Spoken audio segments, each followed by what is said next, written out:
Let's get ready to rumble!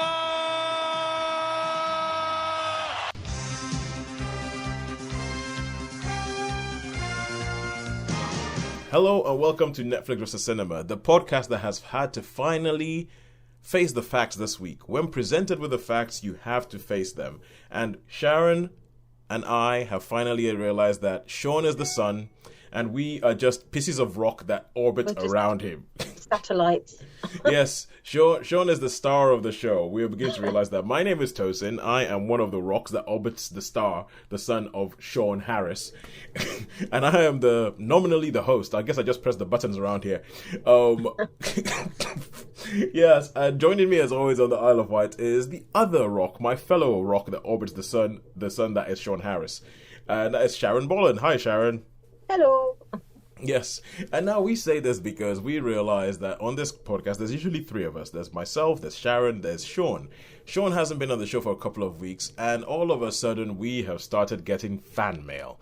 So Where's Sean? Where's Sean gone? Exactly. He's travelling. Exactly. So Okay. Oh, sorry about that. That was a video from Sean, but we got everything from what happened to the other guy, Sean, in your podcast. I noticed he's been missing for a few episodes. And let's see. And then there's another one that says, "Oh, where's Sean? Living it up in Thailand." What? What's he doing over there? Like getting possessive over Sean. Like, how dare he go to Thailand when we need him on the podcast? And Sharon and I just realized, okay, cool. Yeah, we never get any fan mail that says anything about. We don't go anywhere. But no one says when we are away a week, where's Tosin and Sharon gone? Yeah. No, they don't care about us. No, they don't care about us. Sean disappears for a couple of weeks, and all of a sudden, there's crowds out with pitchforks asking us why. Why are we? We do miss the fact that sometimes I look at the cinema and think, oh, well, that'd be a Sean. I might be able to squeeze one in. And now I think, oh, I'm going to have to do a bit more of that lifting. Oh, so you're saying that you two are actually making your own fan mail to Sean? Yeah. You're like, oh yeah, I miss Sean. No, he sees all the rubbish I don't want to. Yeah, exactly. I think. Right, so watching anything this week, because I know he'll have seen 5. So yeah. Yeah, but if you follow us on any of our social media platforms, on particularly, well, I think on Facebook and on Twitter, we have put up we have proof of life. We've had contact. So for all of you asking where is Sean, we have the answer, and the answer is in a pool. In a pool in Thailand, doing his film reviews from a pool in Thailand. Because that's just what you do. If your name is Sean Harris, that's just the way you roll. While the rest of us are here in, the dreary, rainy Midlands and the less dreary, rainy Isle of Wight. But it's been a frosty Isle of Wight this week. But because I was actually on the island yesterday. Yeah. Glorious sunshine. Cold. This week's been perfect. Sunshine. You know what I even did today? Yeah? My grass. Oh my God, you did stuff with grass. I actually cut our grass. I got my lawnmower out and I cut the front grass because I got tired of seeing this tufty, waving sea of grass. I don't like to see any movement in my grass. If it's got so long enough that it's moving, it's too long. Yeah, so I went out there. Yeah, this isn't a Ridley Scott film. I'm just going to do it. It's January. Don't care.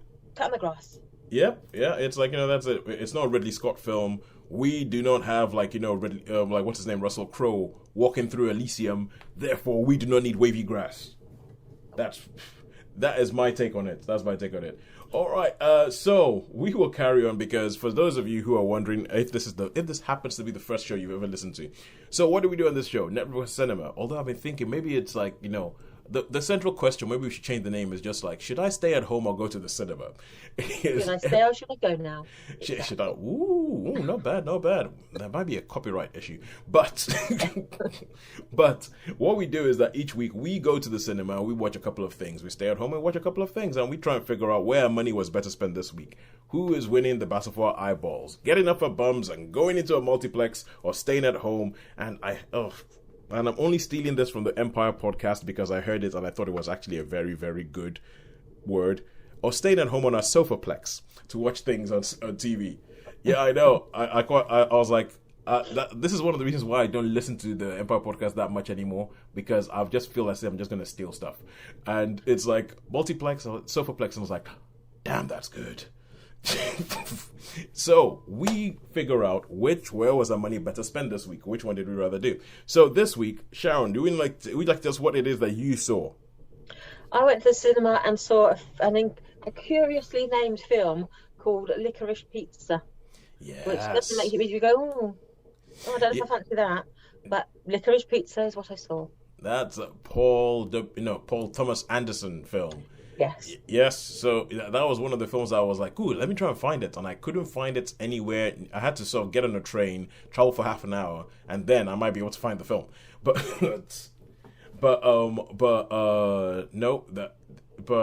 I didn't get to see that. Okay, at cinema this week, I saw Scream because it was the only thing available. It was the only thing available, and I'll talk about why I say that with such why in my voice when I get to the review bit. How about at home? What did you see at home? I finally caught up with, it's been out a little while now, but I saw The Wheel of Time on Amazon Prime. Yep. Sorry, it's just the rhyme in there. The Wheel of Time on Amazon Prime. Did you ever read the books, The Wheel of Time? No, I haven't. All right. Okay, cool. Good stuff. And I was on BBC iPlayer and I saw The Tourist. Oh, Jamie Dornan. Ooh. Yes, Jamie Dornan in The Tourist. So I think the last couple of weeks, right? When it's just been the two of us, I've always tried to go with the big release of the week. And it makes me think that my tastes might be a bit more populist than yours. Because I always end up going first because I'm always like, oh, I saw the big release of the week. And you saw the more interesting one. The more interesting, possibly art housey one. So, yes, but before we go into our reviews, every time somebody sort of gets back in touch with us and gives us any sort of like attention, we like to say thank you very much for showing us some attention and seeing that we've actually done stuff and read out what they said. So we have started posting the reviews, individual reviews, well, when I can remember, putting the individual reviews of our films on Facebook, definitely on YouTube, but now I'm trying to put them up on Facebook as well and share them to my page and everything. So we posted the review that I did of Don't Look Up a couple of weeks ago, which I'm glad to see Sean agrees with me with my rating. Essentially, everything that Sean said from the swimming pool, he agreed with everything that I rated. He gave exactly the same number of stars. I think the only bit might have been Ghostbusters Afterlife, where I think you and him pretty much agreed on the film or what you said, but I think it was on the border. I think you went 3 and he went 4. So yeah, could have gone either way for me, I think. Yeah, it sounds like it was very similar with Sean. So we put up the review of Don't Look Up, and Mike Brownett, a friend of mine, Mike Brownett, got in touch, and he put up his own review. And this is one of these weird things. Now, Sharon, I'm going to read this out, and you tell me if you think this is positing a conspiracy theory or just a theory. So Mike says, I would put this in the same category, so I would put Don't Look Up in the same category as Blair Witch Project. For Blair Witch, the film on its own was okay, but the thing that set it apart was the way it was promoted. With Blair Witch, by setting up apparently independent websites that said, it's all real, the lines between film and reality dissolved, and the film became inseparable from the reception of the film. At the time, that was really new. For Don't Look Up, they took it to the next level. McKay, the director, makes a film where, when the characters scream, we're all going to die, they get told to tone the message down because it's bad for ratings.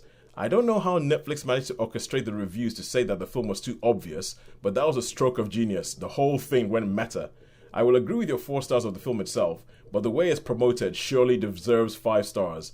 Getting all those different outlets to pan the films for the same reason as DiBiase and Mindy got panned? Perfect. So, what do you think, Sharon? Is that a conspiracy theory in its own? Yes. Totally qualified in that they are certainly they are media savvy, aren't they? So even though we think, social media is generated by the people for the people, it's actually it's always been manipulated at every level, more or less, not from its inception, but from its infancy, certainly. Yeah. It's easily manipulated, yeah. Yeah, so I think we tend to think, that if it's social media, then it's more like a generated by buzz, when in fact it's all been, the seeds are sown and watered and propagated by these mega companies who have little fingers in all these pies, No, mixing all those metaphors as well. but, So but also at the same time, because we're talking about conspiracy theories. I have met a couple of people who said, "Oh, I found this. The news is wrong. They're lying. I saw this on YouTube. That means that it's right." And I'm like, "What? Wait, when did this start? But anyway. So Mike's conspiracy theory is that Netflix have actually gone out there and they have manipulated the marketing of this film. So people don't actually, I know, as polarized about the film as we seem to think. He thinks that Netflix is actually orchestrating the polarization, which means that more people are watching the film. People talking about it. Yeah. The more people talk about something, the more people they're likely to go, let's go and see that, and then we couldn't to judge for ourselves. Yeah, but that was one of the things, okay, because I don't ascribe, I mean, while I think that what he says is entirely plausible, I think what he says there is entirely plausible, and that it's all a marketing thing about this whole, oh, this film is so terrible, this film is, I don't ascribe to that. And because for people who say that, why isn't it more subtle? And I'm like, yeah, but we've had more subtle things, and they haven't created as much discussion as this. And I think the film, what it wants to do is create discussion, so people talk about the issues it raises, so we see, are we going to do anything about it? And I think that's where the film works well, does well. But anyway, enough about that. That was last week. That was old news, and Sharon still hasn't seen Don't Look Up, so she can't tell me what she thinks. So we will fire on. And excuse my cough, by the way. I have tested myself over and over and over again and been told that it's not COVID. But still a cough. It's just a cough that my daughter brought back from nursery. It has been going on for about 3 weeks, which I think rules out COVID anyway. And it happens whenever I laugh. So like that. There you go. So essentially, as long as we don't amuse ourselves this podcast, I'll be fine. Right, we'll kick off with the film Scream. And now you might recognize that title because that was 1996 film that was released called Scream. And now we have another film called Scream. The big thing about Scream was that it was a self-referential horror. So it was a slasher movie in which the characters in the film were very, very aware of the tropes and the rules of slasher movies. Particularly the rules. There's one character who's to tell you all about the rules, and Randy. If it's a standalone, if it's a trilogy, if it's all these things. Randy, played by Jamie Kennedy, he was brilliant. He was essentially sort of commenting. He was like, "Oh yeah, this is a slasher movie. We're in a slasher movie and all that." And I remember when Scream came out, I never really understood when people said it was a spoof, it was a satire, because I'm kind of like the kind of person, I like my spoofs a bit more obvious, like Naked Gun. I was like, now that's a spoof. Now that's and then when Scream came out, they were like, it's a spoof of slasher movies while being a slasher movie itself. And I was like, well, really? And I think it took me later on in life to actually go, oh, okay, cool. I see why I get it. It's a more subtle satire than, let's say, or it's a more subtle spoof than, let's say, a Naked Gun or something like that. So you have it's a slasher film that comments on slasher films, and now you have, and I think especially Scream 2 was quite good because Scream 2 was commenting about sequels the whole way through. Was talking about, oh, this is what happens in sequels. Oh, it gets bigger, and especially that one. Scream 3, Scream 4 didn't really pay attention. Now we have another film that's been released called Scream. The fact that you have one of the greatest slasher franchises in the world, Halloween, you now have a couple of years ago we had another film released called Halloween. It tells you kind of what they're doing with this Scream, because it's technically Scream 5, but they just called it Scream. And this whole thing is commenting on what people call a legacy sequel. A legacy sequel, or as they call them in the film, requels, where it's not a reboot, it's kind of a sequel. You kind of have returning characters coming back from the first film. You have and it's all that, and it goes quite meta. It comments on the whole thing about the fans demanding something and the studios trying to make a buck, a little bit like they did in The Matrix Resurrections, but this is not as head trippy as that because it's Scream and you know what to expect. And it does it quite well. For that bit, it does it quite well. However, when I said I had to watch Scream because there was nothing else in the film in the cinemas, I have gotten to the point where I just don't understand the appeal of slasher movies. I don't know. I don't know what is the appeal in watching people get killed, because you know that you're going to be introduced to a bunch of characters, and with Scream, they make a point of it that, okay, the main character is always going to have a friend group, and the killer's going to be among the friend group, and the friend group are going to get picked off one by one. So you know that these people you're seeing are going to get killed, and they're going to get killed in grisly detail, because that's part of the slasher thing. There's going to be blood everywhere. You're going to see knives going into necks, and I'm just watching this going, why is this entertainment? And I don't think I've ever really liked slasher movies. I've got to be honest with you. I do not think that they're made for me. So I just don't understand why it's entertainment. I don't understand why there's lists on the internet of, the greatest kills. Why is that a good thing? Why is an inventive kill a good thing? Like, there's one in a film called Fear Street. I think Fear Street 1994, which was a trilogy of horror films made on Netflix last year. With you, yes, I know the ones you mean. Yeah, and there's one big thing that everybody talks about, and is death by bread slicer, by putting somebody's head through a bread slicer, and everybody's like, oh, gnarly, and I'm like, why is that entertainment? I don't get why that is entertainment. So slasher films on myself, if I can avoid them, I will avoid them. I couldn't avoid this when I went to see it. But I have to say, I think that the commentary is quite good. The commentary is quite good about what you're going to do and how they're pulling everybody in and all that. And it's almost kind of like done in a way where I personally feel that if they made another Scream film, it would be a betrayal, because the way this film talks about it, it kind of sort of says, this is what happens in the horror movie, it's stupid, it's everything like that. There's even a line within the film where it is comparing the film that you're watching negatively to some other horror films. Like, one of the characters has a line where she goes, "I still prefer the Babadook," and the sort of meta way that they go about it, and they're talking about it, and they're essentially telling you, okay, well, this is what's going to happen now. This is what's going to happen now. And even the reason why this has kicked off again, because Neve Campbell shows up again, Courtney Cox shows up again, David Arquette shows up again. And and even the reason why they bring them back in, I think that they do it well enough. I think this is a film that is extremely respectful of the original film that Wes Craven did. There's actually a very, very subtle tribute to Wes Craven that I did not pick up, even though I'd read a review that told me that this was in there, told me what scene it was in. I still did not pick it up until the end of the film, and at the end of the film, I was like, "Oh, wow, That's what that was about." Yeah, it's not subtle. It's not. Well, I think I just said it's subtle. It's in your face, but you could miss it. Let me put it that way. It's in your face, though you could miss it. And and at the end of the film, I was just kind of like, no, that's sweet. That is just classy. That is actually really, really classy. So all in all, Scream. What would I give Scream 2022? I'm trying to sort of fight against all of my I don't understand why this is entertainment things, because the kills are nasty. There is blood everywhere, and Ghostface.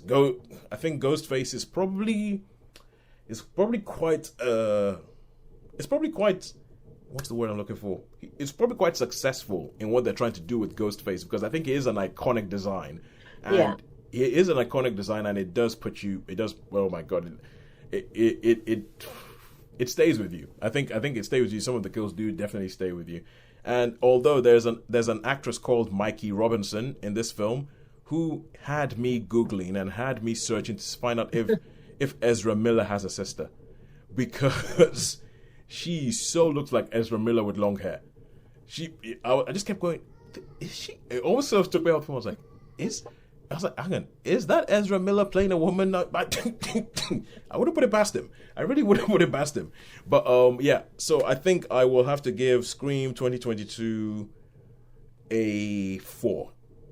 Oh. I think I'll have to give it a 4, because as I'm thinking about it, the fact that it comments on a whole bunch of things in Hollywood, and it's a Scream film, and in the vein of the first Scream film, it continues that, and it says we're just going to look at everything. We're going to make one of these legacy sequels, and we're going to comment on legacy sequels and everything that is stupid and dumb about this type of film while making that type of film. And we're going to have characters in the film who are going to comment on how stupid all this stuff is, like going into a basement on your own when there's a killer on the loose. Yeah. Oh, excuse me. Well, they referenced it in the first film, wasn't it? Why are you running up the stairs instead of running out of the door or whatever? Yeah, exactly. And it's like, and whatever happens, never say, I'll be right back, because you won't. I'll be right back. So it's better on all levels. I'll give it a 4 out of 5. All right, so that is it for Scream 2022. And now we are going to go over to Amazon Prime with A Wheel of Time. Now, apart from the fact that it sounds for all the world like a game show. Yes, strange.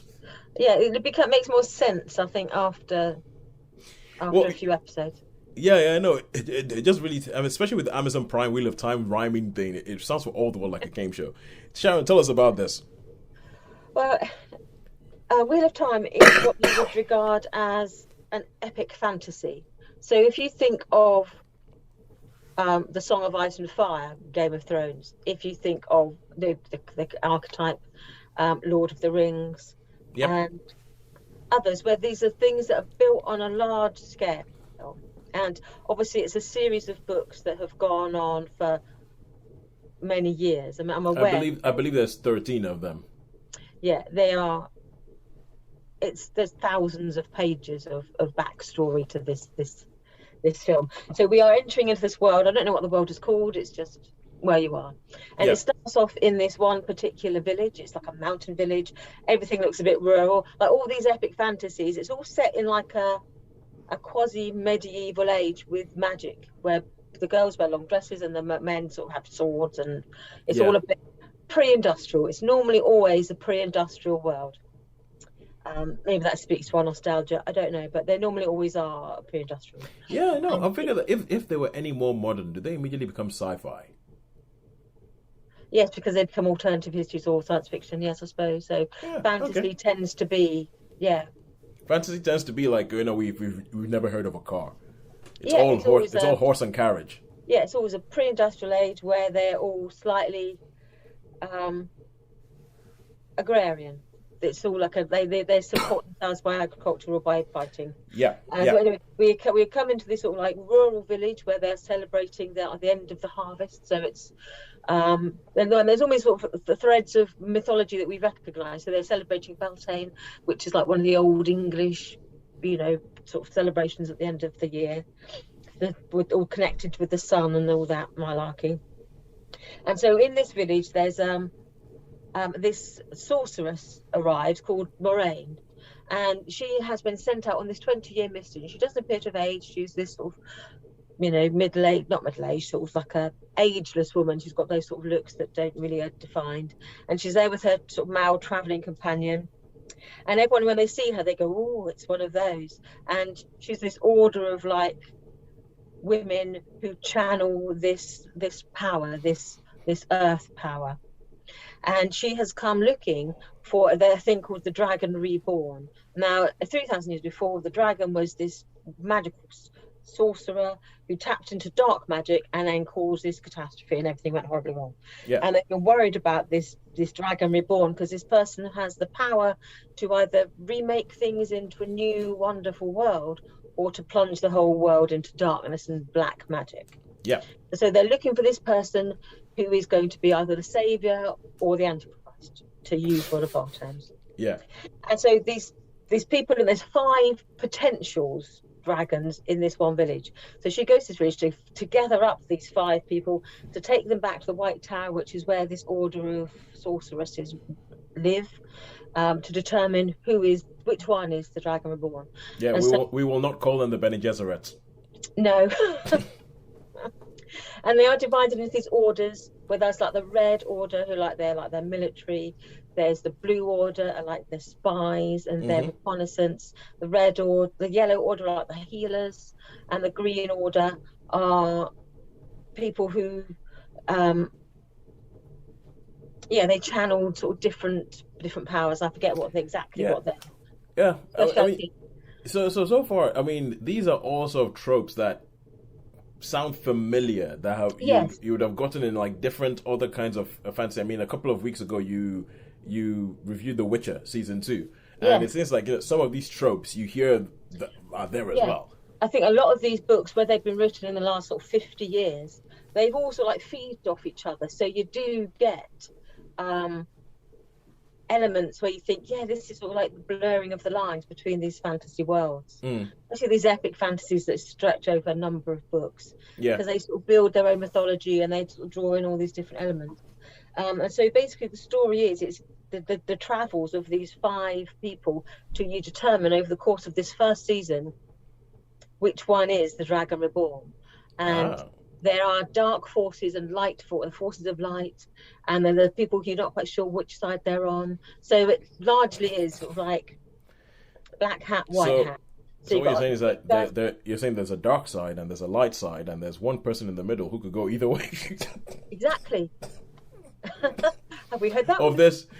And there's this energy that holds the world together. And maybe a force. A force. Yes. And there's and the dark side can basically fulfill all your deepest desires, and it will tap into your innermost secrets. Yeah. And the light will show you the way and let you do things. Okay. So it's an epic fantasy, so that's all I can really say without going into hideous minutiae of detail.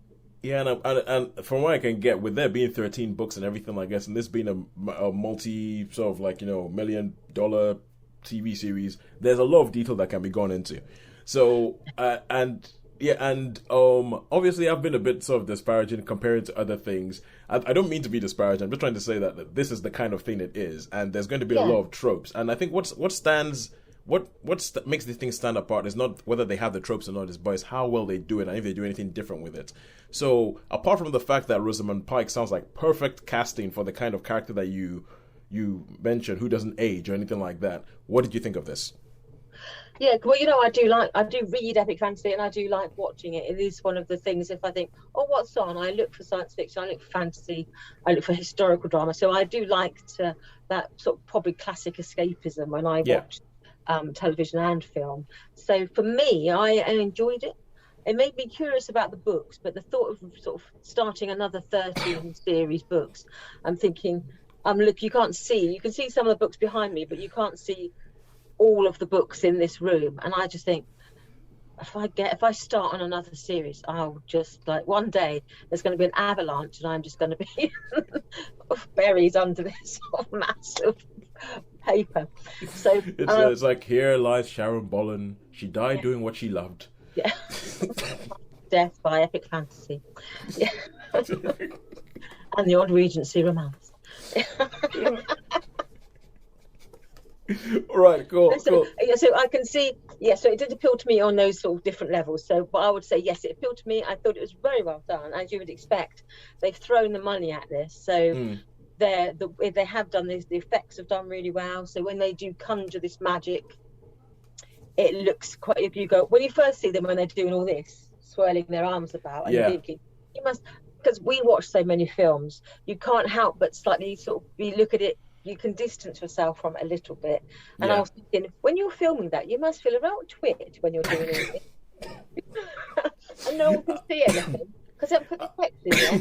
And so I can't help feeling that sometimes. When I see them doing all these gyrations, I'm thinking, you must feel like a real twit when you do that. I was actually listening to an interview earlier today with Lupita Nyong'o and about the 355, and she was saying essentially that you feel like it's like because they just say, just do something, and she's like, I feel like an absolute idiot, and how she has to take her mind to a place where what she's doing makes sense. To do that, it's like there's a logic behind it to actually make those happen. Yeah. So when you are drawing this light in and forming like a ball and then throwing that ball, you're not just going, I hope I've got the right start. What direction? That general direction. Wafted that way. I'm not looking a bit vague. So taking that aside, I thought they had put the money into it. They had put the casting were spot on. I think sometimes I'm not sure whether, because I haven't read the books, whether sometimes the choices that some of the characters, I'm thinking, is that a character choice? Is that what the character is like? Or is that where I'm thinking, are you a bit stiff because the character's a bit stiff, or is that because the actor's a bit stiff? So occasionally there were those moments, but on the whole, I thought they did it really well. Okay. Yeah, so I enjoyed it. So I would certainly say it's definitely worth a 4 for your fantasy fans, and that it is worth checking out. And it does hold its own against, other sort of epic fantasies. I don't know if it's going to be as broadly appealing as, say, Game of Thrones, because that did like cross over into like the mass audience. Yeah. I think this is probably a bit too twiddly. Okay. The technical term. To appeal to people who are not really into fantasy as their main thing, because it does have a lot of exposition about, this is what this is all about, and they drop in information that you think, I've got no idea what that means, but I know it's significant for probably another event. Well, but the truth is that, I agree with you. I don't think it's going to be as I don't think it's going to have as wide an appeal as Game of Thrones, because I don't think anything is going to have as wide. Game of Thrones has taken that spot. Nothing is, even the Game of Thrones sequel series that they're making this year, it's not going to do anywhere near as good as Game of Thrones. Game of Thrones has done it. People have, I think people still have their fantasy fill from that. It's going to take a while before something else comes along. But even then, I was shocked that Game of Thrones got as big as it did, because the first couple of episodes is just an exposition dump. It's telling you everything about the world you live in, and explaining absolutely everything. But the books are very wordy. I mean, they're 1,000+ pages each. Well, I would imagine that. So, how many stars would you give? Oh, you said 4. I would certainly give it 4. Okay, cool. 4. I think it did its job well, and it told the story as a complex, massive. It did it well. Good stuff. So 4 for me. Right. So now we go back to cinemas. And Sharon, it's you again. Okay. And this time you saw Licorice Pizza. Because, you managed to, as I said earlier, I see all the populist stuff. And you see all the indie art house stuff and all that kind of stuff. And also, you have a cinema that shows you the indie art house stuff. Because Licorice Pizza is something I've been trying to watch, but haven't found a place to watch it. But anyway, fire away. Yeah, or I go through the list of things that we haven't reviewed yet, and I'm normally left with one film, and so I see that one. Well, I'm glad I left you with this and not Scream. I'll put it that way. So I saw Licorice Pizza, and it is a curious title, and it is a slightly curious film, but it has an appeal. Even though I probably would not have licorice and pizza in the same, on the same day. Let's say. I have my suspicions that the title is about two things that you would never want to go together. Exactly. I think that's exactly what it does mean. And so you have these two characters. You have a 15-year-old lad who basically looks like Brian Wilson from the Beach Boys. Okay, gotcha. I think that sort of mop top hair, slightly sort of, not chubby, but slightly sort of a bigger built lad. Yep. Who wears white trousers with stripy shirts or a coloured shirt. So you drop him basically into the Beach Boys circa late 60s, where they haven't quite morphed into the long-haired 70s hippie thing yet. They are still on that sort of, Beach Boys are cool look. Yeah. And into that, you have this older girl, she says she's 25, who looks like a young Barbara Streisand circa... it's not a Funny Girl. What's the other one she was in with Ryan O'Neal? I can't remember the name of the film. Anyway, a young Barbara Streisand. Sorry, you keep talking. I'll try and find that film because you got me thinking. She's got the long straight hair and she's got like quite a big, There is in the film they go. She's got a very Jewish nose. So you keep on going about her Jewish nose. So. It's funny that you mentioned that because I know that it's played by Alana Haim, who is one of the three sisters who make up the band Haim. And I never thought about the fact that she looks a little bit like Barbara Streisand, but yeah, I see it now. I see what you mean. Yeah, and both her sisters are in the film as well, playing her sisters. Yeah. So there's all three of them are in there. And her mum and dad play her mum and dad. Yeah. So the Haim family are in there. And so basically these two meet at, it's the school the yearbook photo day where all the children who go to that school, I don't suppose it's is it when they graduate that they get the yearbook done, or do they get it done every year? I don't know about that. I think it's every year. But it's of particular importance to the people who graduate. Anybody in America, please let us know. Anna Bishop Yara, you're up. Yeah, because I know nothing about what a yearbook signifies or what it's all about anyway. Yeah. But anyway, they turn up and Oh, he meets What's Up, them. Doc? That's the film. Obviously, it's What's Up, Doc. That's Yeah. the one. She has a look about that. She wears like the mini skirts. She's got the long straight hair. Mm-hmm. It's very much of that era anyway. And so into this, they sort of meet at this sort of. She's one of the people who's like taking the children up, or the young people up to get their picture taken, and then he's being there to have his picture taken, and he starts chatting to her saying, I think we should meet together later after you finish work. I think we should go out together. I think we should get to know each other. Blah blah blah blah. And then the film progresses in these sort of basically these little scenes where they have these different encounters with different people and at different events that are a nod to different films or to different celebrities of the day. So the first sort of place where you see them, one of the big sort of set pieces, you find out that he's a child actor who's just now hitting his late teens. So he's like leaving that sort of school of being a child actor into trying to find what his next path is. Yeah. He's not an obvious leading man actor, so he's probably not going to carry on acting, but he still has that hope and he still goes to auditions. Yeah. And he's been part of a show called 18 Under One Roof, which is basically like a thinly veiled Brady Bunch type thing. And like you see a character who's like the mother with the big blonde hair, and she's like all sweetness and light when she's on screen, and then off screen she's a little bit of a termagant where she's a bit like like all the rumors of Julie Andrews. Yeah.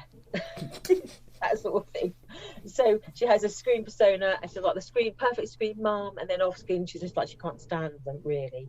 Yeah. And then you have other people where you meet Bradley, you see him have like an audition for a film. Then you meet Bradley Cooper plays John Peters, like the celebrity hairdresser who went out with Barbara Streisand as well.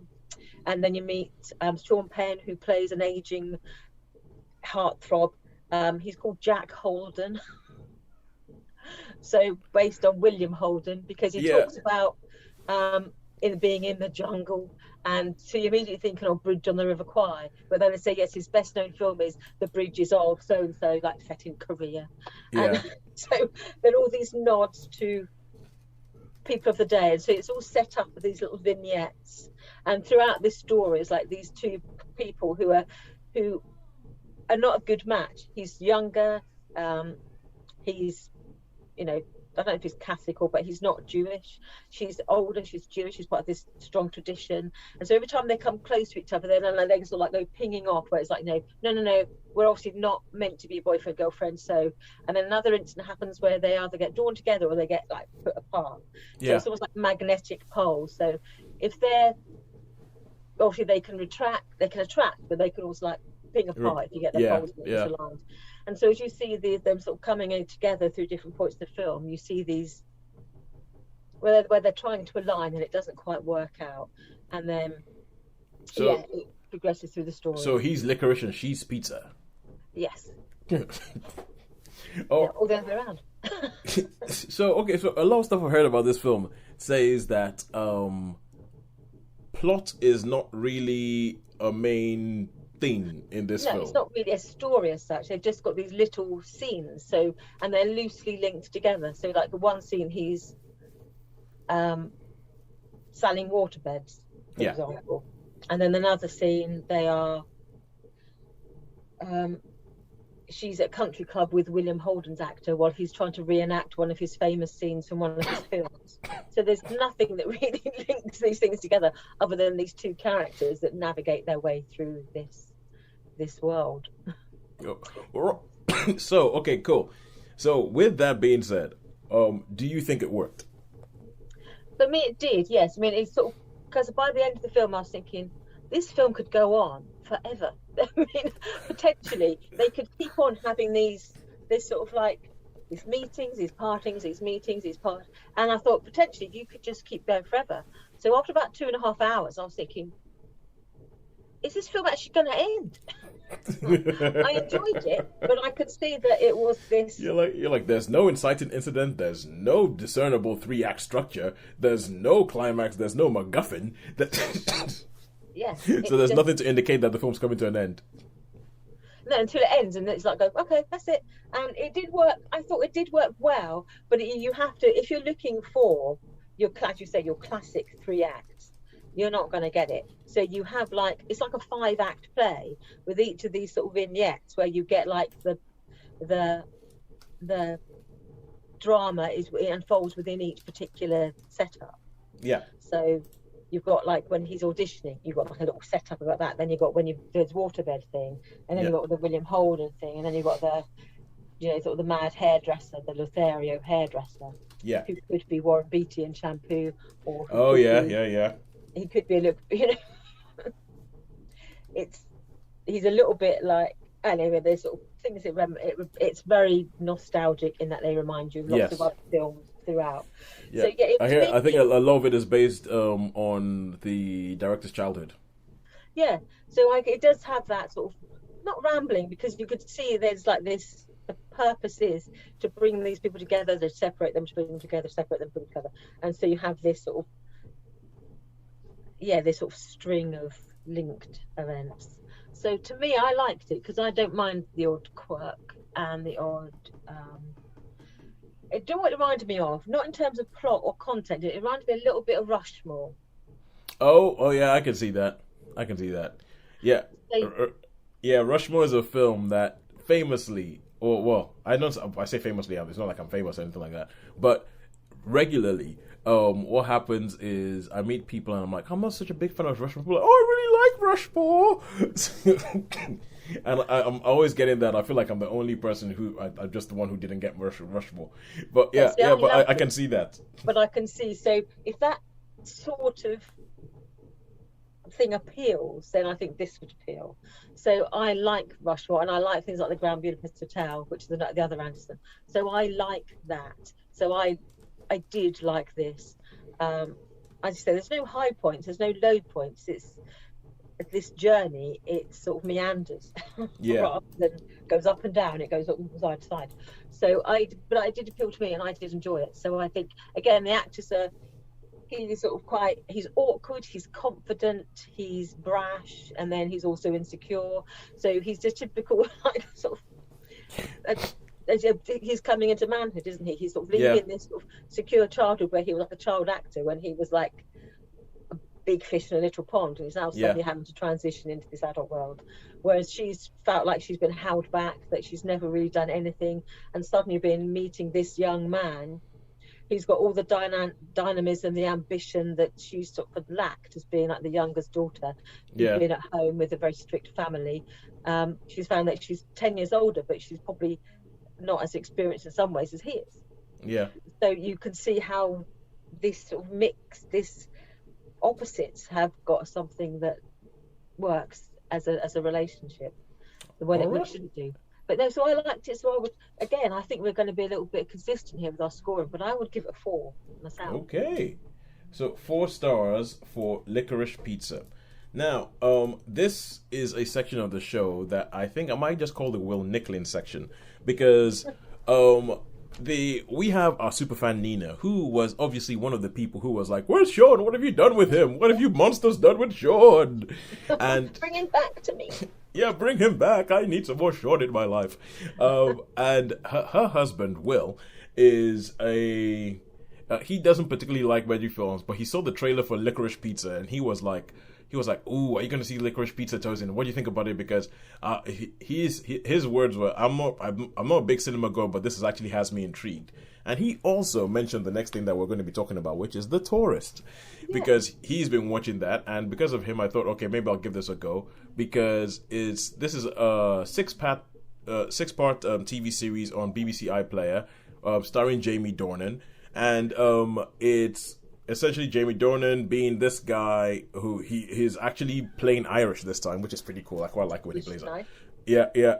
He's so it's this Irish dude in the Australian outback, and stuff happens. And I didn't want to watch this because I kind of felt like I knew where it was going to go. But but I was like, okay, fine. Everybody's talking about this and making a big deal about it. Let me watch it. Let me see whether it's good. And this kicks off with him in the outback, and he's in this sort of like old beat up car. He's in the middle of nowhere because it's the outback, and he stops at a petrol station, pays for some fuel, drives off, and then all of a sudden, this big, massive, sort of like 10-ton truck starts following him.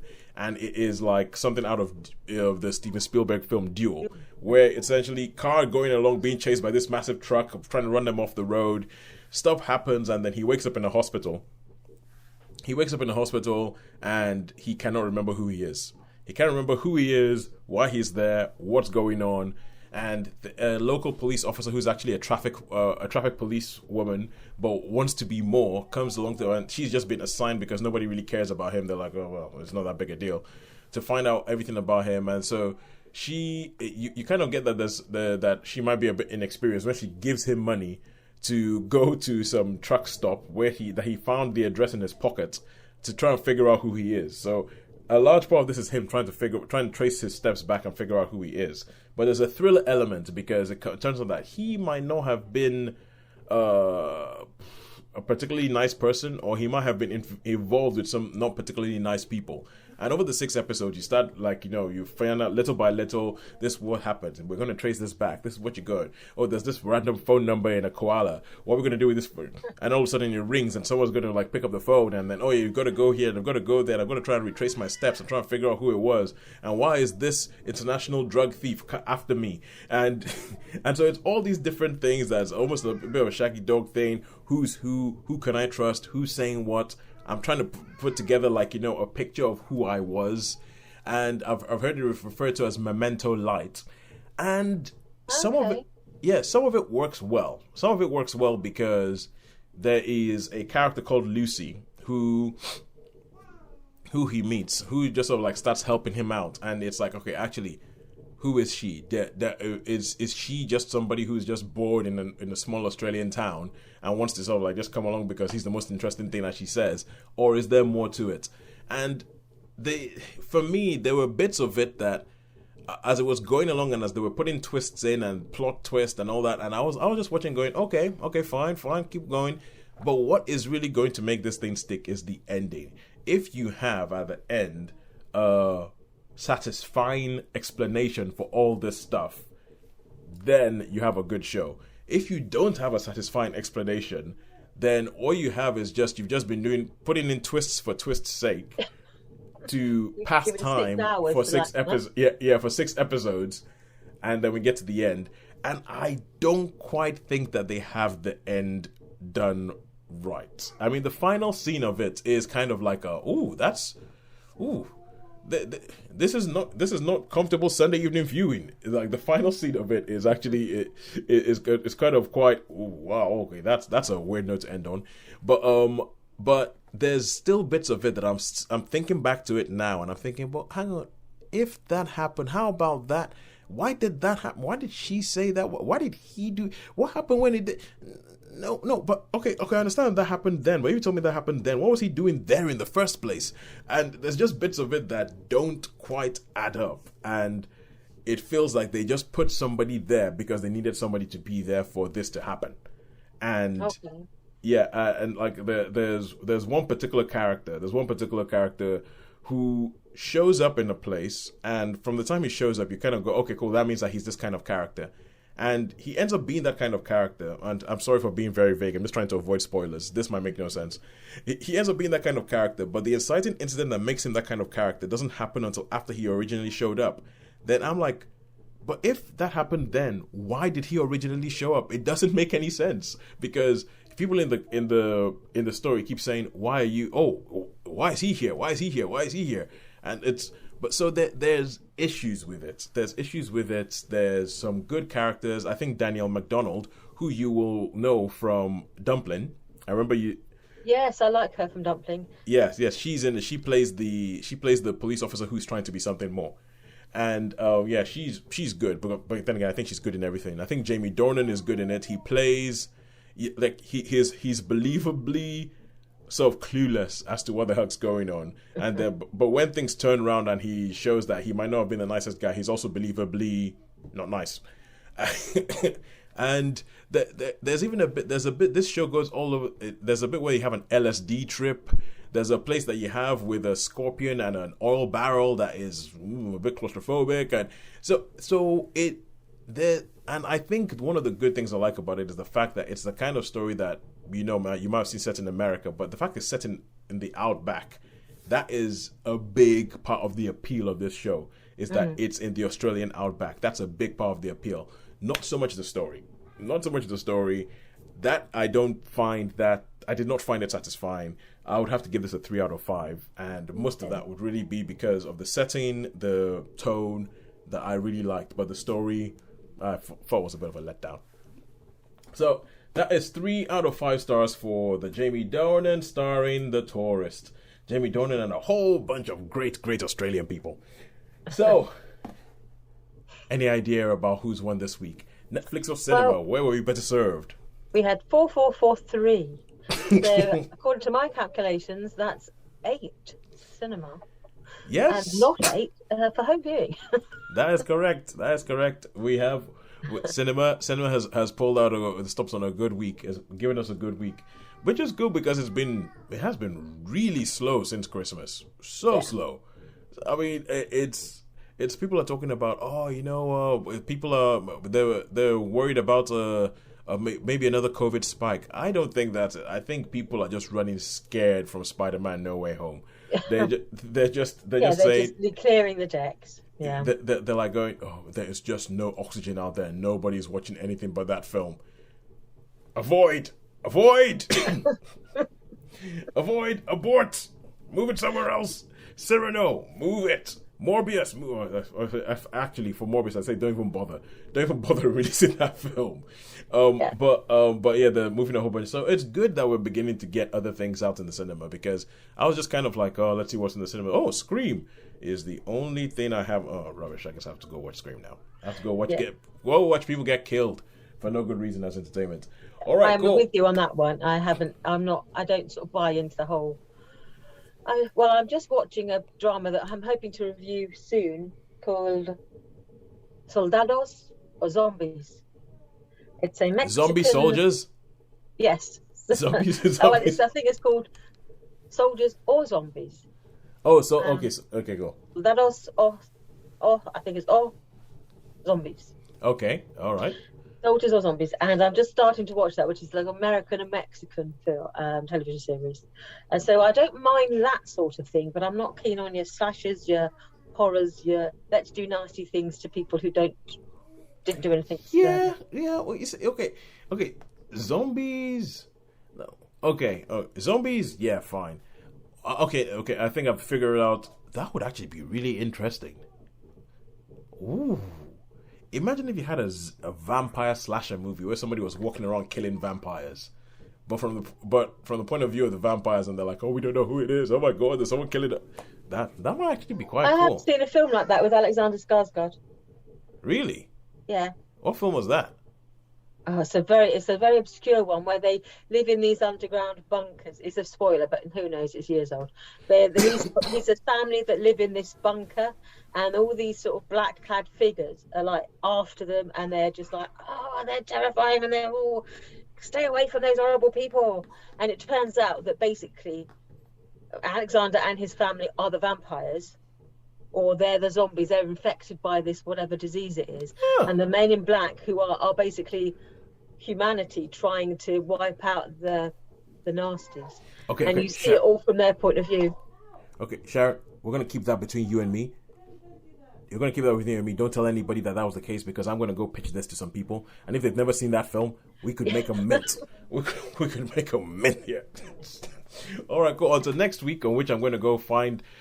Going to troll the internet and try and scrub all traces of an Alexander Skarsgård movie that already has a plot that I just thought about. I think it's got Andrew Riseborough in it as well as his wife. Okay, let's go find those people and get rid of them. It's